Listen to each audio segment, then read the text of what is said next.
Oi, oi, povo sexy! Lari aqui de novo na sua telinha. Vamos continuar celebrando a pluralidade. Eu sou sexóloga, especialista em relações peculiares. E hoje é a parte 2 da review de sexóloga da série Sexy Life. Então, para quem não viu a primeira parte, não tem problema.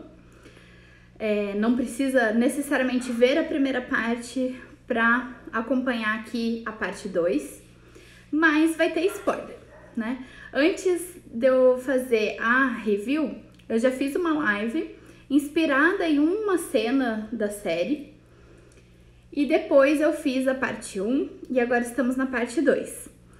E eu acredito que eu não vou conseguir dar conta hoje também, porque eu quero manter a live mais curtinha mesmo. Então, eu vou fazer o que der aqui, porque eu ainda quero falar sobre ciúmes, privacidade, a polêmica ou a curiosidade de muita gente quando viu a série e saiu procurando por aí a respeito da técnica de alinhamento coital. A gente já falou um pouquinho na parte 1 sobre monogamia e não monogamia. A gente pode falar um pouco mais sobre isso. E a polêmica do final da série. Foi traição, não foi traição, enfim.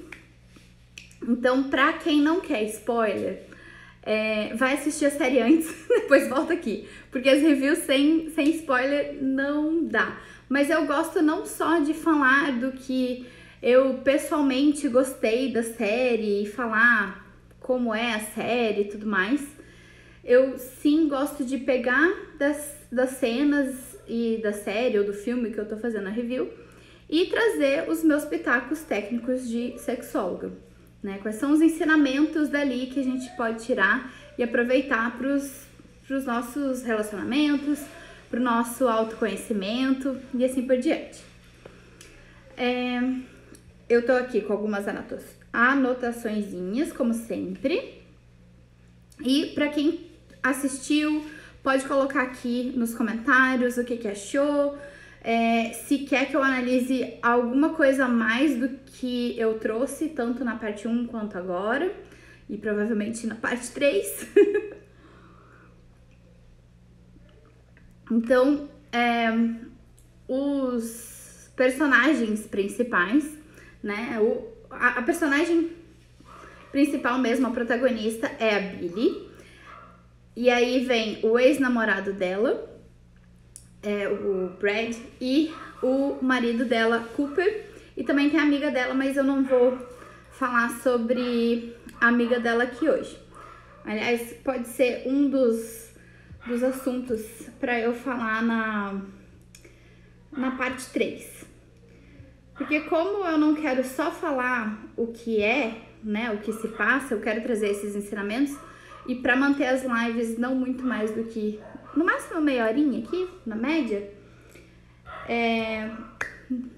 eu pegando esses paralelos e esses ensinamentos e tudo mais, a gente vai na tangente e pode ir bem longe, às vezes com um item só, né? Até a própria questão de monogamia e não monogamia, eu já fiz várias lives tratando de vários aspectos diferentes da não monogamia, né? E paralelos da monogamia com a não monogamia. Então, para quem quiser mais material, tem posts aqui meus e também, principalmente lives, tem vários vídeos aí que vocês encontram. E claro, se você quer aprofundar qualquer um desses aspectos, né, desses pontos, para você, para o seu relacionamento, só você ou você e sua parceria ou suas parcerias, pode me contatar, de preferência aqui no Instagram por mensagem privada, e a gente marca o seu horário para o seu atendimento personalizado online, que pode ser tanto individual quanto com mais pessoas. Eu passo os detalhes, não tem segredo nenhum, já garante o seu dia e horário, tá bom? A gente falou na primeira parte, vou só retomar assim muito por cima, que uma das coisas que eu gostei bastante, que é uma realidade que a gente tem visto, esse protagonismo no prazer feminino, né? O maior foco sendo o prazer da mulher. Coisa que antigamente era posta como, se ela sente desejo já é ninfomaníaca, já tem que se tratar, né? Como se fosse, como se sexo e desejo sexual fosse uma coisa só de homem.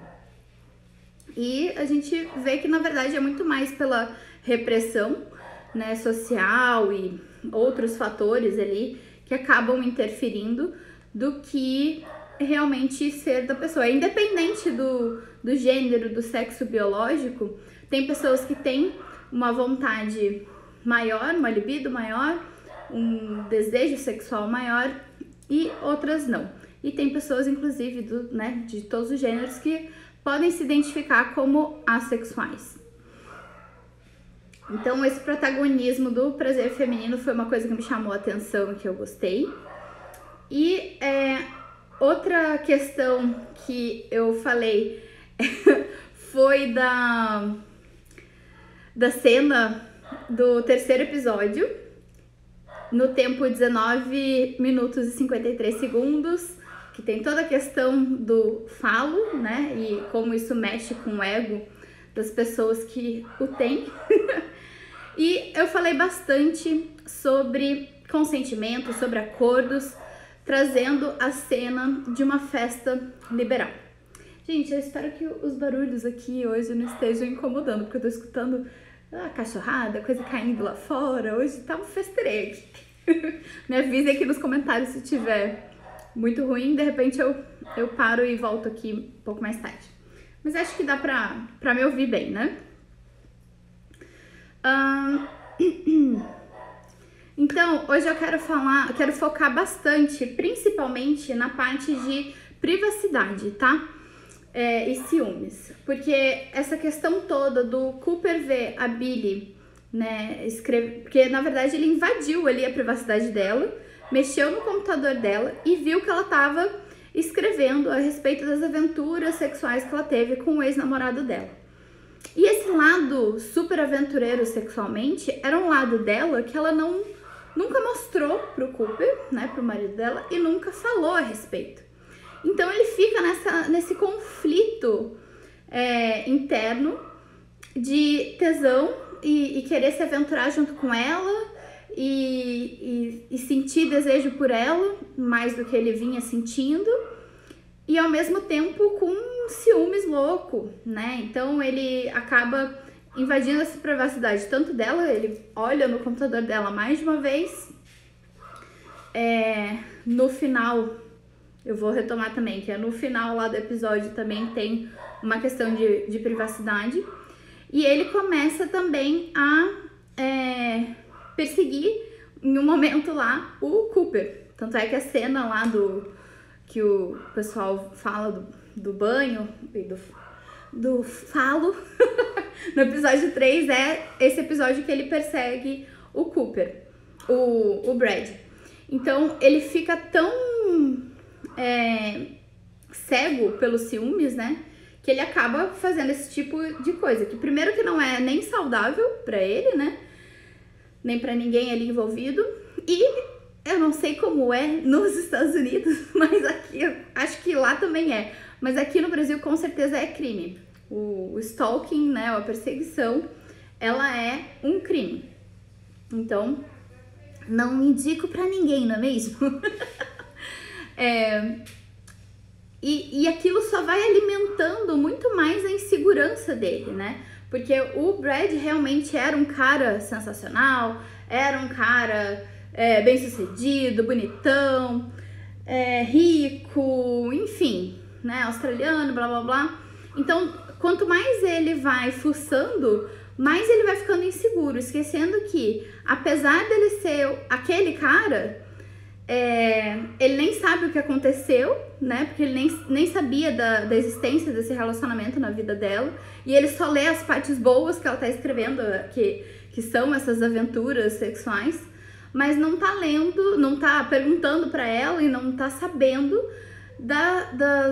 dos grandes defeitos que Brad tinha e das grandes mancadas que ele teve com ela no relacionamento deles. E por isso eles terminaram. Inclusive, ele apresenta várias red flags ali, várias bandeirinhas vermelhas de alerta de comportamento abusivo, né? Ou no mínimo disfuncional ali.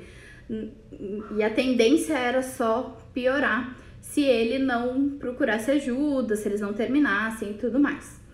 Então, por mais que ela tenha ajudado ele a enfrentar certos traumas emocionais dele, chegava um momento que ele travava e ainda jogava na cara dela, que era culpa dela, enfim. A perseguição de Cooper, né, atrás de Brad não fez nada bem. Ele até chegou a falar com Brad. E, enfim, o lance é que essa invasão de privacidade não é nada consensual e é muito prejudicial. Por mais que a outra pessoa esteja... Porque ela não estava dando motivos de traição, ela estava desabafando lá no computador dela, né, como se fosse o diário dela, e lembrando aqueles momentos, né? Então ela estava fantasiando, inclusive ela fala em alguns momentos que ela achava que só escrever sobre aquilo ia ajudar ela a colocar aquilo para fora. No fim das contas, aquilo foi alimentando ela querer mais daquilo, mas ela queria com o marido, né? E ele também queria aquilo, né? Então, tanto é que eles reforçaram isso no final de quererem fazer dar certo juntos. Por mais que o lance sexual deles não tava lá muito bom, ele tinha alguns pontos muito positivos e ele estava aberto a se aventurar também. Então, ele teve tanto essa quebra de acordo, né, e de consentimento, invadindo a privacidade dela, fuçando no computador dela mais de uma vez, quanto quebrou também, né, na festa, como eu falei na primeira parte.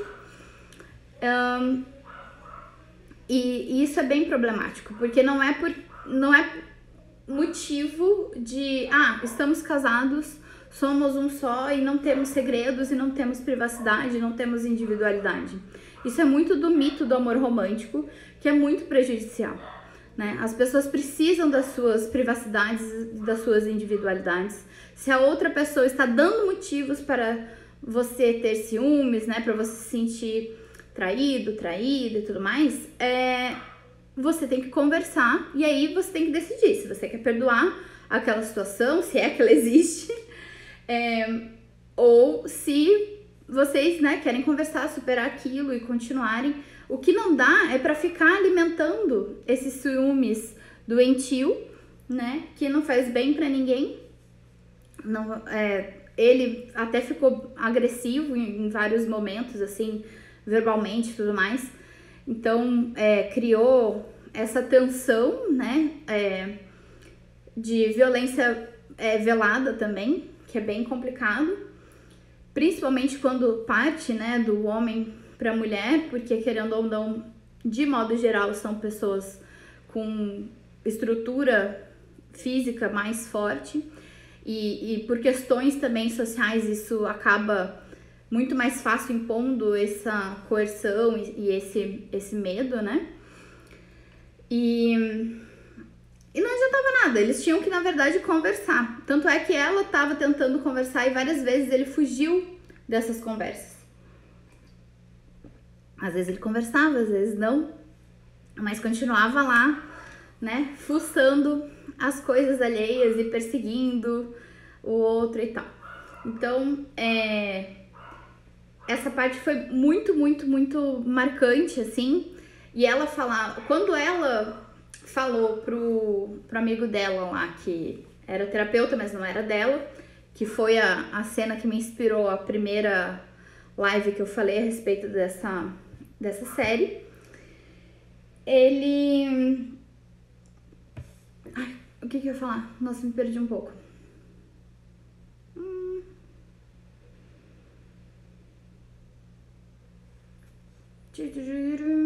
Nossa, perdi o fio da meada, gente. E agora? tava falando do Cooper, dos ciúmes e tudo mais. Não sei porque que eu fui parar na cena da Billy com o terapeuta, o que eu ia falar a respeito disso especificamente.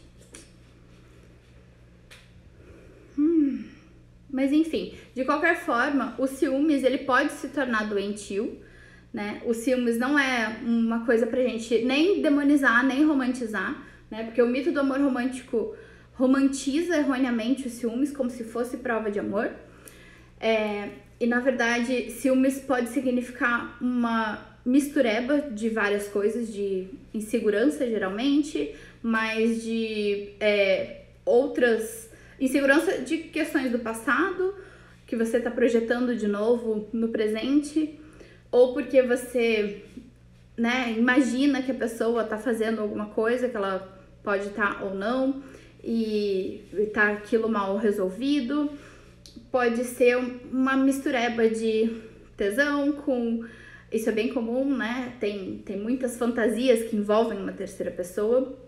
E tem muitos casos de que a traição acaba fazendo com que as pessoas retomem a vida sexual mais ativa e acabem, às vezes, melhorando o relacionamento depois de superar uma traição. Não é solução, né? Mas eu estou falando que acontece em muitos casos. Então tem essa mistura de raiva, insegurança, tesão. Aí vai depender de cada pessoa e de cada contexto, né, que isso tudo tá acontecendo. Independente disso, eu aconselho primeiro a pessoa esperar a poeira baixar dentro dela, aquela emoção, aquela fervura toda ali borbulhando dentro dela, esperar baixar e a própria pessoa refletir a respeito, para daí conversar, porque às vezes se tá naquele calor da emoção, que foi o que aconteceu na série em vários momentos, às vezes, né, você fala de uma maneira que não é das melhores para se comunicar, então esperar dar uma esfriada, você refletir melhor e aí conversar. Mesmo que você já tenha resolvido por você, eu acho que é interessante botar para outra pessoa, né? Falar o que te trouxe aquela situação, por que você sentiu ciúme, se você já entendeu o que aconteceu, se já tá resolvido ou não, e se vocês precisam renegociar algum acordo de vocês, se você percebeu algum outro limite rígido seu que você quer colocar, né, no relacionamento que não estava posto antes, ou simplesmente falar que aconteceu e tá tudo bem, mas que você tem esses sentimentos e que aconteceu e tá tudo certo. A questão da técnica eu vou deixar para a parte 3, que eu acho que é bem interessante a gente falar não só da técnica em si, né, que é a técnica de alinhamento coital, que apareceu em uma das cenas que a Billy descreve, né, que ela teve com o ex-namorado dela, com o Brad. E aí é muito engraçado que o marido tenta fazer e tal, e não dá muito certo. Então a gente pode fazer isso numa parte 3, que eu posso focar nisso. Eu quero falar agora do final, porque tem muito a ver com isso tudo que eu tô falando de privacidade, de ciúmes. Deu o que falar o episódio final, a cena final do episódio final dessa temporada da série Sex Life. Pelo jeito já tem a temporada 2 tá pra vir. Mas enfim. E uma curiosidade é que acho que uma coisa que ajudou muito nas cenas calientes ali de Billy e Brad é que na vida real esses dois aí estão juntos, né? Eles estão namorando. Então, com certeza isso ajuda bastante as cenas mais íntimas, né? Mas no final, o que acontece? Tem de novo o Cooper invadindo a privacidade da Billie, agora não no computador, mas no celular. Ele consegue ver, né, rastrear aonde ela tá indo, por causa do celular dela. Lógico, tem várias famílias que têm, por segurança, essa questão da localização dos celulares, né? Ainda mais eles que, enfim, têm família, filhos pequenos e tal. Pode ser que eles usem isso por segurança. Mas naquele momento, ele só tava realmente desconfiando que ela tava indo atrás do Brad. E aí ele até liga pra chefe dele, que já tinha dado em cima dele, e rolou algumas coisinhas lá com ela em certo momento da série. Ele falando que não tava bem, né, por ele ter visto que a Billie tava indo no Brad. E termina a série nessa cena, assim, da Billie falando que não ia mudar nada, que ela continuava querendo o casamento dela maravilhoso com o Cooper, mas que ela queria transar ali com o Brad. Então, lógico, aí tem várias questões, né? Que sim, amor e sexo nem sempre estão juntos. A gente tem essa mania por questão do mito do amor romântico, principalmente para mulheres, impor essa ideia de que se você ama, você não sente desejo por outras pessoas, que é uma balela. Agora, agir sobre isso são outros 500, aí é questão de escolha. Agora, falar que porque ama não sente desejo, isso é mentira. Porque a maioria das pessoas vai sentir mesmo amando e estando bem no casamento. Independente de sexo, gênero, enfim.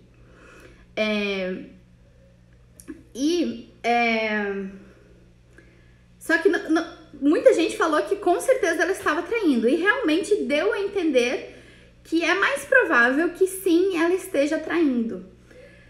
Porque não se deixou claro o que Cooper e Billie conversaram. Mas eu coloco essa pulguinha atrás da orelha de vocês. Se vocês têm a certeza absoluta que ela estava traindo, eu não tive certeza absoluta. Porque pode ser que ela tenha conversado com Cooper de que eles agora têm um acordo de que de vez em quando, ou só aquele dia, ela ia sair com o ex-namorado dela, né? Então, ele consentindo. Mas ele consentindo não quer dizer que ele vá se sentir bem. Ele pode ter uma série de inseguranças acontecendo, ainda mais que ele tava vendo lá que realmente ela tava indo lá e tudo mais. E aí, podia estar no acordo deles também, dele falar com a paquera lá dele e querer conversar com ela, sair com ela também no mesmo dia ou em outro dia. Então eu ponho essa pulguinha atrás da orelha de vocês e me digam aí o que vocês acham. Se ela traiu ou se eles resolveram fazer um acordo diferente, né? Porque o acordo do casal de amigos deles lá, da festa liberal e tal, que eles foram, meio, né? Eles nem sabiam pra onde estavam indo e foi bem problemático. Não foi legal pra eles, mas de repente um outro acordo não monogâmico seria o que, né, agradaria todo mundo. Mas sim, pode ser simplesmente que a Billie chegou no momento, não, meu desejo tá muito alto, minhas fantasias estão aqui enlouquecendo e não teve coragem de conversar sobre isso com o marido, com o Cooper e realmente traiu. Então fica aí a incógnita, eu acho que a gente só vai saber realmente quando sair a temporada 2. Mas me contem aqui o que vocês acham disso tudo. Se vocês já passaram por momentos parecidos, se vocês já tiveram vontade de mexer no celular da parceria, no computador, ou se já fizeram isso, ou se já passaram por isso. Se vocês querem o meu lado pessoal também nesse sentido, podem me perguntar, e aí eu, tentando não citar nomes de pessoas envolvidas, posso falar da minha experiência pessoal com isso.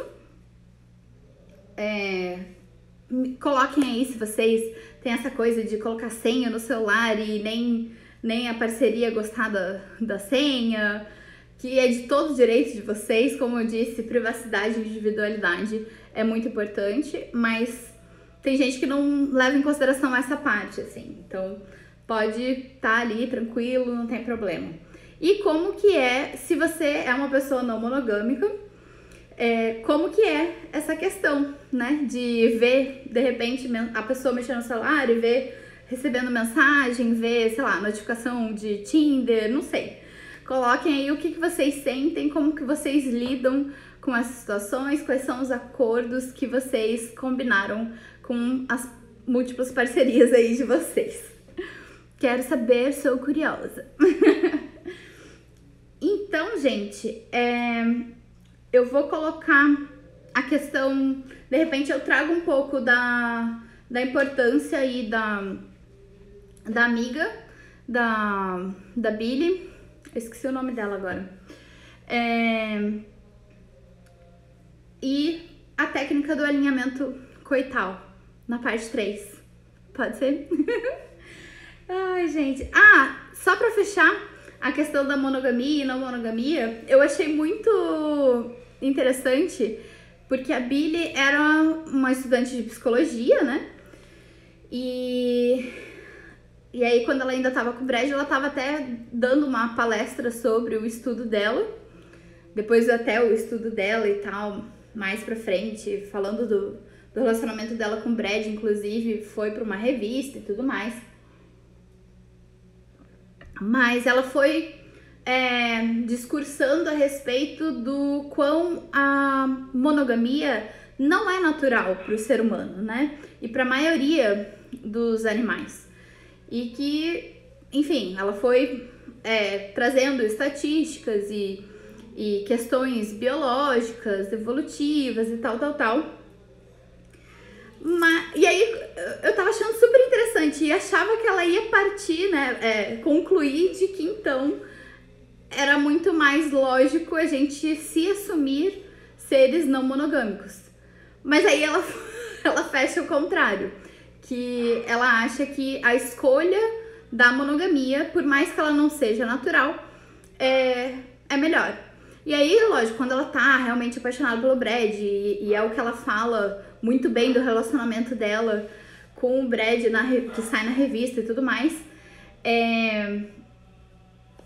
é a conclusão dela que ela chega naquele momento. Eu não sei se ela continuou com essa conclusão depois, né? Quando ela tá lá no casamento, principalmente nesse episódio final, e aquele amigo dela, o Shrink, o terapeuta lá, que ela desabafa em algum momento, discorda dela, né? Então, ele traz essa coisa de o que significa o sexo pra ela, né? Pergunta pra ela, porque pra cada pessoa significa uma coisa diferente, não só sexo. Sexo é muito além disso. E que foi a primeira live que eu fiz a respeito da série. E ele acha que assumir a não monogamia é muito mais natural e lógico, e ele prefere. Então eles têm essa discordância nesse assunto específico. Também quero saber o que vocês, como vocês se sentem, né? Como vocês se assumem, como vocês estão nos relacionamentos de vocês, ou o que vocês já vivenciaram antes de relações fechadas, abertas, monogâmicas, não monogâmicas, diferentes tipos de não monogamia. E se querem saber mais a respeito disso, tem várias lives minhas e alguns posts a respeito desses assuntos. Então, acho que por hoje estamos